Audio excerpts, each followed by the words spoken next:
నేను మీ Anil Bommagandi. Welcome to our channel MMTV channel. Please do subscribe my channel.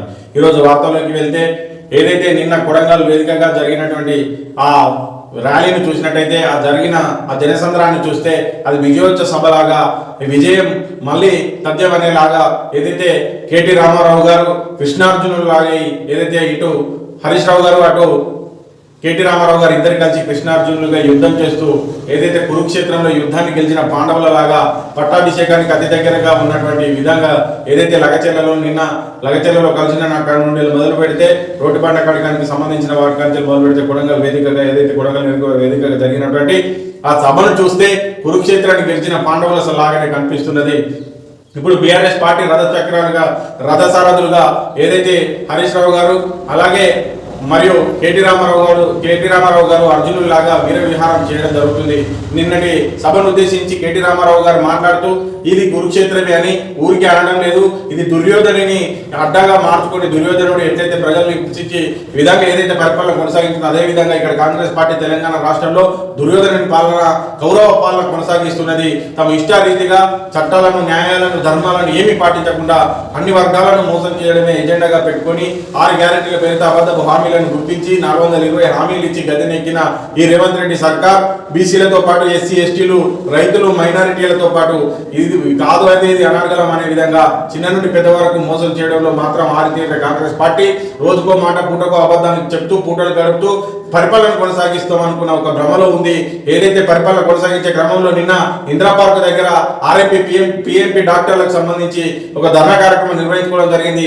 RMP PMP డాక్టర్లు ఏదైతే ఉందో రూరల్ స్టేషన్లలో కానీ మౌలికంగా ప్రథమ చికిత్సలు చేసి ప్రజలకు వైద్య చికిత్సలు అందించి ప్రాణాలను కాపాడడంలో ప్రథమ పాత్ర పోషించేది ఎవరైనా ఉన్నారంటే ఆర్ఎంపీ డాక్టర్ వ్యవస్థే.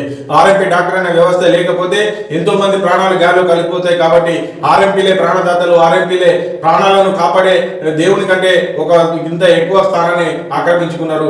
విలేజ్ లలో ఏదైతే ఉందో అక్కడికి ఎంబీబీఎస్ డాక్టర్లు వెళ్ళడానికి అవకాశం లేకుంటే విలేజ్ నుండి వెళ్ళి సిటీకి రావాలంటే హాస్పిటల్ కు చాలా దూరం. ఆ లోపల రోగికి కానీ ఏదైతే ప్రమాదానికి గురైన వ్యక్తికి ప్రథమ చికిత్సను అందించి పై ఆ హాస్పిటల్ కి తరలించేంత వరకు కావాల్సిన ప్రథమ చికిత్సను అందించే కేంద్రాలు ఆర్ఎంపీ డాక్టర్లు. వీరిని ఏ ప్రభుత్వం కూడా ఇంతవరకు ఇంతగా హింసించలేదు. ఆర్ఎంపీ డాక్టర్లను అక్రమంగా అరెస్ట్ చేస్తూ వారిని ఇబ్బంది పెడుతున్న ప్రభుత్వం ఏదైనా ఉందంటే అది రేవంత్ రెడ్డి గారి ప్రభుత్వమే.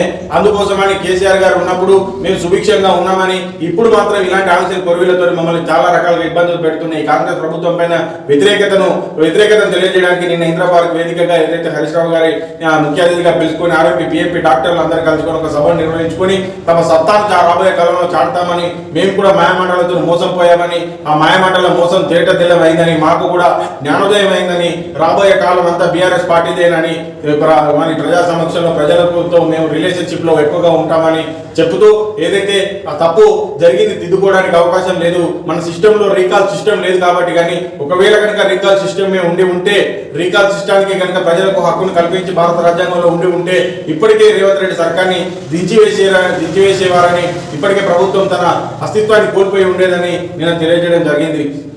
ఏదైతే కాంగ్రెస్ పార్టీల వేదికగా జరుగుతున్న ప్రచారం ఏదైతే ఉందో అందులో ఉన్న ఎమ్మెల్యేలు అందులో ఉన్న ఎమ్మెల్సీలు బాహాటంగానే ప్రభుత్వ వ్యతిరేకతను కనబరుచుతూ ప్రభుత్వంలో జరుగుతున్న అన్యాయాన్ని అక్రమాలను బహిరంగంగానే ప్రజలకు తెలియజేస్తున్న తరుణం. ఏదైతే ఎమ్మెల్యేలు గుంపుగా వెళ్ళి ఒక రాసే ఎజెండా మీటింగ్ తో పెట్టుకుంటున్నారంటే మరి ముఖ్యమంత్రి పైన ఆ విశ్వాసం కోల్పోయారా? ముఖ్యమంత్రిని మార్పు అనేది అధిష్టానం నుంచి వచ్చిన వర్గాల నుంచి వచ్చిన సంకేతాలతో ఈ విధమైన వ్యవహారం జరుగుతుందా అనేది కొన్ని రోజులు వెయిట్ చేయాల్సి ఉంటుంది.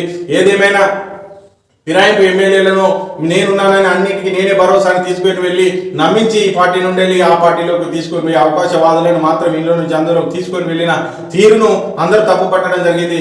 ఏదైతే ఫిరాయింపు ఎమ్మెల్యేలను సుప్రీంకోర్టులో నిన్న జరిగిన వేడి వాదన అనంతరం ఏదైతే కొంచెం టైం కావాలంటే మళ్ళీ ఎంత టైం కావాలి, ఇప్పటికి 10 నెలల కాలం గడిచినప్పటికీ కూడా ఇంకా టైం కావాలనడంలోనే ఆంతర్యం ఏంటని సుప్రీంకోర్టు ధర్మాసనం ప్రశ్నించినట్టుగా తెలుస్తుంది. దానికి స్పందించిన లాయర్ గారు కొంత టైం మేము తీసుకుంటామని చెప్తే పరిశీలిస్తే మళ్ళీ 18వ తారీఖు సుప్రీంకోర్టు తీర్పును వాయిదా వేసినట్టుగా తెలుస్తున్న సమాచారం. ఏదేమైనా తెలంగాణ రాష్ట్రంలో మరికొద్ది రోజుల్లోనే ఈ 10 నియోజకవర్గాలకు సంబంధించిన ఎమ్మెల్యే స్థానాలలో తప్పకుండా ఎన్నిక వస్తుందనేది, తెలంగాణ రాష్ట్రంలో కంపల్సరిగా ఎన్నికలు నిర్వహణ జరుగుతుందనేది బీఆర్ఎస్ పార్టీ బలమైన వాదన వినిపిస్తుంది. ఏదైతే చెప్పుకొని పోతే పట్టుకొని తల్లిన చందంగా ఏదైతే తమ బాధను వెళ్ళబుచ్చుకుందామని వెళ్తే పట్టించుకున్న నాదులే లేడని పార్టీ ఫిరాయింపు ఎమ్మెల్యేలు ఒకంత బాధను వ్యక్తం చేస్తూ తమ పరిస్థితి రెడ్డికి చెడ్డ రేవేలాగా తయారైందని, అటు కాకుండా ఇటు కాకుండా జరిగిందనేది వారు చెబుతున్న సందర్భం. ఏదేమైనా పార్టీ ఫిరాయింపు ఎమ్మెల్యేల స్థానాలలో తప్పకుండా ఎలక్షన్ వస్తే ప్రజలు మాత్రం దృఢ సంకల్పంతో ఉన్నారని, ఈసారి బీఆర్ఎస్ కు అత్యధిక మెజారిటీతో పట్టాభిషేకం కట్టడానికి సిద్ధంగా ఉన్నారని BRS party working president KT Rama Rao గారు తెలియజేస్తూ, ఏదైతే లగచర్లలో రేవంత్ రెడ్డి గారికి బహిరంగ సవాల్ విసరడం జరిగింది. ఏదైతే నువ్వు అంతటా నాదే కొనసాగుతుందని నువ్వు ఒక భ్రమలో ఉన్నావు, కాబట్టి నీ భ్రమను తొలగాలంటే ప్రజలకు సంక్షేమం అందాలని అనుకుంటున్నావు కదా, మరి నేను ఒక ఛాలెంజ్ విసురుతున్నాను, నువ్వు సిద్ధంగా ఉంటే ఆ ఛాలెంజ్ స్వీకరించు. ఇదే కొడంగల్లో నువ్వు నీ సొంత నియోజకవర్గంలో రాజీనామా చేయి, ఎవరు మా పార్టీ తరఫు నుంచి వెళ్ళి నరేందర్ రెడ్డి గారు వస్తారు, మీరు ఇద్దరు కలిసి పోటీకి సిద్ధంగాండి. 50,000కు మాకు ఒక్క ఓటు తక్కువ మెజారిటీ వచ్చినా నేను రాజకీయాల నుంచి శాశ్వతంగా తప్పుకుంటానని కేటీ రామారావు గారు బహిరంగంగా సవాల్ విసరడం జరిగింది. నిన్న ఎటు చూసిన జనసంద్రమైన కొడంగల్ సభా వేదిక నుండి విసిరిన సవాల్కు మరి రేవంత్ రెడ్డి గారు స్పందిస్తారా లేదా, మరి రేవంత్ రెడ్డి దీన్ని సవాలు స్వీకరించి రాజీనామా చేసి ప్రత్యక్ష ఎన్నికలకు మరి వచ్చి తమ బలాన్ని నిరూపించుకుంటాడా లేదా అనేది కొన్ని రోజుల్లో వేచి చూడాల్సి ఉంది. 24 గంటల కాలం గడుస్తున్న ఇప్పటి వరకు ముఖ్యమంత్రి స్పందించలేదు అంటే సవాలు స్వీకరించలేదన్నట్ట. మరి ప్రజా వ్యతిరేకతను మూటగట్టుకున్న ఈ ప్రభుత్వం తమకు ఒకవేళ ప్రత్యక్ష ఎన్నికలకు వస్తే తాను ఓటమి పాలవుతాడనేది తేటతెల్లమైందని, దానికోసమే మరి స్వీకరణ తీసుకోలేదా అనేదానికి ప్రజల్లో గుసగుసలాడుతున్న సందర్భం. ఏదేమైనా ప్రజలు అంతిమంగా న్యాయ నిర్ణేతలు, ప్రజాస్వామ్య దేశంలో ప్రజలే అంతిమ న్యాయ నిర్ణేతలుగా ఉంటారు కాబట్టి ప్రజాస్వామ్యంలో ప్రజారంజకమైన పరిపాలన కొనసాగించిన ప్రజానాయకుడిని మాత్రమే పట్టాభిషేకం భర్తలు. వారు ఏ కొంచెమైనా కూడా మరి చూస్తే మాత్రం వారిని తప్పకుండా ఎంతటి వారినైనా ఓడగొడతారు అనేదానికి నాడు ఇందిరాగాంధీ నుంచి మొదలుకొనుకుంటే నిన్న ఆప్ చీఫ్ అయినటువంటి మరి అరవింద్ కేజ్రీవాల్ కూడా ఢిల్లీ ప్రజలు ఓటమి పాలు చేసిన సందర్భాన్ని చూస్తే మీరు నియంత్రణతో పోకడను ఇలాగే కొనసాగిస్తే మీకు తప్పకుండా కర్రు కాచి వాత పెట్టడం ఖాయం.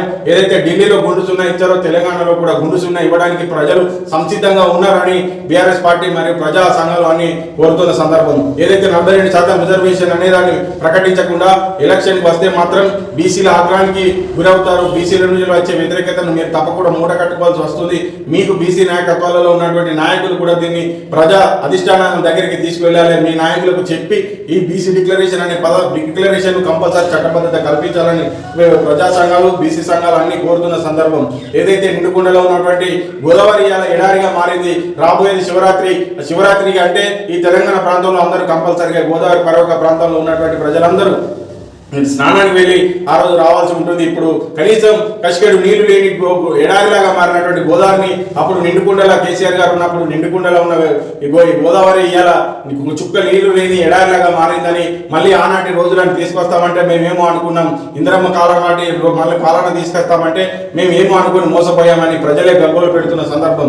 ఏదైతే నిండుకుండలా ఉండే 24 గంటలు 365 రోజులు జలకాలతో నిండి ఉండే గోదావరిని ఇవాళ ఎండబెట్టి ఇసుకను అక్రమంగా తరలించుకునే దానికోసం, వారి అక్రమార్జన కోసం మాత్రమే గోదావరిని ఎండబెట్టారని ప్రజలు బాహాటంగానే చెప్తున్న సందర్భం. అయితే రైతులను చూస్తుంటే రైతులు ఒకంత తీవ్రమైన ఆందోళన వ్యక్తం చేస్తున్న సందర్భాలు, మరి కొన్ని సందర్భాలలో ఎరువుల బస్తాలకు ఇప్పటికీ కూడా లైన్లలో నిల్చోవలసిన పరిస్థితులు ఏర్పడ్డాయంటే ఇప్పుడే ఆరుతడికి కావాల్సిన కరెంటు కానీ నీటి సదుపాయం కానీ సక్రమంగా రావడం లేదంటే మొదల్లోనే ఇట్లుంటే చివరికి వచ్చే వరకు పంటలు పూర్తి స్థాయి చేతికి వస్తాయా రావా అనేది ఒక చింత రైతులు ఆందోళన వ్యక్తం చేస్తున్న సందర్భం. దాంతో పాటుగా నిన్న ఖమ్మం రైతు మిర్చిని తీసుకొస్తే కనీసం గిట్టుబాటు ధర రాక పండిన పంటకు కనీసం కూలీలకు కూడా వచ్చే డబ్బులు రావడం లేదని, బీఆర్ఎస్ ప్రభుత్వం ఉన్నప్పుడు మిర్చి పంట వేస్తే అధిక లాభాలు వచ్చి సంతోషంగా రైతు కళ్ళలో ఆనందంతో ఉండేది. ఈ రోజు ఏదైతే రుణమాఫీ పూర్తిగా కాకపోవడం, దాంతో పాటు కావాల్సిన ఎరువు విత్తనాలు సకాలంలో రాకపోవడం, దానికి తోడుగా రైతు బంధు పోనీ రైతు భరోసా ఇస్తామని చెప్పి దాన్ని కూడా ఎగరవేయడంతో ఈ రోజు రైతు తీవ్ర కష్టాల లోతుల్లోకి వెళ్ళడం జరిగింది. ఏదైతే రైతు భరోసా ఆ రోజు కనుక ఇచ్చి ఉంటే ఆ మిర్చి రైతుకి ఎంతో కొంత తోడయ్యే ఉండేది. ఇప్పటి వరకు కూడా రైతు భరోసా పైసలు ఇప్పటి వరకు రైతులకు అకౌంట్లోకి రాలేదంటే వారిని ఫస్ట్ నుంచి రైతులకు వ్యతిరేకంగా ఈ ప్రభుత్వం కొనసాగుతుంది తప్పితే రైతు పక్షపాత ప్రభుత్వం కాదు ఇదని నిన్న ఖమ్మం రైతు తన ఆవేదన వెల్లబుస్తూ తను ఒక ఇంత నేను ఆత్మహత్య చేసుకోవడానికి తప్ప నాకు మరొక మార్గం లేదనే పరిస్థితులను చూశాము. ఏదేమైనా ఇక్కడ మాత్రం ఏదైతే దళిత బంధు సాధన సమితి రాష్ట్ర అధ్యక్షుని ఆధ్వర్యంలో నిన్న మంత్రి నియోజకవర్గంలో జరిగిన సభా వేదికగా మాట్లాడుతూ ముఖ్యమంత్రి తర్వాత ముఖ్యమంత్రిగా కొనసాగుతున్నాం, కాదు నువ్వే ఈ మంత్రి నియోజకవర్గం నుంచి వెళ్ళి తెలంగాణ రాష్ట్రానికి ప్రాతినిధ్యం వహిస్తున్న ముఖ్యమంత్రివి, మరి ఖమ్మంలో ఇచ్చారు నిజం, మరి హుస్నాబాద్లో ఇవ్వడం జరిగింది దళిత బంధు నిధులను, మరి ఇక్కడికి ఎందుకు తీసుకురావడం లేదు, మరి నువ్వే ముఖ్యమంత్రిగా కొనసాగుతున్నావు పలు సందర్భాలలో ముఖ్యమంత్రి గారి బాటంగా ప్రకటించినప్పుడు మీరు ఒక మాట చెప్తే ఈ మంత్రి నియోజకవర్గంలోని దళితులు అందరికీ సాయం చేసిన వారు అవుతారు. మరి దళితులు ఏ పార్టీలో ఉన్న వారు దళితులే కాబట్టి ఈ దళితులతో పాటు మీ పార్టీలో ఉన్న ఇంకే పార్టీలో ఉన్న ఈ పథకాన్ని కొనసాగిస్తే దళితులకు ఆర్థిక పరిపుష్టత ఏర్పడుతుంది, ఆర్థిక స్వావలంబన ఏర్పడుతుంది, ఆర్థికంగా స్వేచ్ఛ వాతావరణం ఏర్పడి మేము కూడా ప్రజాస్వామ్యంలో పోరాటం చేసి బతకడానికి జీవనం మనుగడ కొనసాగించడానికి అవకాశం ఏర్పడుతుందని నిన్న దళిత బంధు సాధన సమితి ఏదైతే కొనసాగిస్తున్న కార్యక్రమంలో నేను అంబేద్కర్ చౌక్ వేదికగా మాట్లాడినటువంటి మాటలను చూస్తే మనకు అర్థమవుతుంది. ఇప్పటికైనా దుద్దిల శ్రీధర్ మీరు మీ ప్రాతినిధ్యం వహిస్తున్న మంత్రి నియోజకవర్గం నుండే ప్రాతినిధ్యం వహిస్తూ మీరు పల్లెకి వస్తున్న ఈ దళిత గిరిజన ప్రజల పట్ల కానీ దళితుల పట్ల కానీ మీరు కనికరమైన చూపెట్టి ఖచ్చితంగా ముఖ్యమంత్రి గారితో మాట్లాడి ఈ నియోజకవర్గానికి రావాల్సిన నిధులతో పాటు రాష్ట్రం అంతటికి నిధులను విడుదల చేయడానికి కావాల్సిన చొరవను చూపెట్టాలని, లేకపోతే ఈ దళితుల ఆగ్రహానికి మీరు గురి కావాల్సి వస్తుందని మరి నిన్న దళిత సంఘాలను హెచ్చరించిన సందర్భం. వీటితో పాటు ఏదైతే మరి ఎమ్మెల్సీ ఎన్నిక కోసం నిన్నటి వరకు నామినేషన్ ముగిసిన కార్యక్రమం, నామినేషన్లు ముగిసిన తర్వాత మరి 26వ తారీఖు రోజు ఎన్నిక నిర్వహించే కార్యక్రమంలో భాగంగా మరి కొనసాగుతున్న ఎమ్మెల్సీ ఏర్పాట్లు అన్ని సవ్యంగానే జరుగుతున్నాయని ఎన్నికల కమిషన్ తెలియజేయడం జరిగింది. దాంతో పాటు స్థానిక సంస్థలో ఎన్నికల నగార మోగనుందా అంటే అవునని చెప్పే విధంగా ఏదైతే ఎంపీటీసీ జెడ్పీటీసీ వాళ్లకు సంబంధించి ఏదైతే ఓటర్ లిస్టును ఆయా గ్రామ పంచాయతీలలో మరి డిస్ప్లే చేయడం జరిగింది. దాంతో పాటుగా ఈ 15వ తారీఖు లోపు అన్ని పార్టీలతోని ఆ పార్టీ అభ్యంతరాలను స్వీకరణ తీసుకున్న తర్వాత ఎన్నికల నోటిఫికేషన్ రిజర్వేషన్ మరి రూల్ ఆఫ్ రిజర్వేషన్ పైన ఇప్పటి వరకు ఒక చిన్న అనుమానం ఉంది. గత రిజర్వేషన్ కొనసాగిస్తారా, కొత్త రిజర్వేషన్ అమలు చేస్తారా అనేది ఇప్పటి వరకు ఎక్కడ కూడా ఒక క్లారిటీ రాలేదు. మరి దానిపైన పూర్తి క్లారిటీ వచ్చిన తర్వాత మాత్రమే ఈ ఎన్నిక ఏ విధంగా జరుగుతుంది, ఎప్పుడు జరుగుతుంది అనే సమాచారం మనకు తెలియవస్తుంది. ఏదేమైనా ప్రజాస్వామ్య దేశంలో ప్రజలే అంతిమ న్యాయ నిర్ణేతలు కాబట్టి ప్రజాస్వామ్యం వర్ధిల్లాలి, ప్రజాశక్తి ముందు ఎంతటి నియంత్రణైనా కొట్టుకుపోక తప్పదని తెలియజేస్తూ నేను మీ అనిల్ బొమ్మగాని థ్యాంక్ యూ.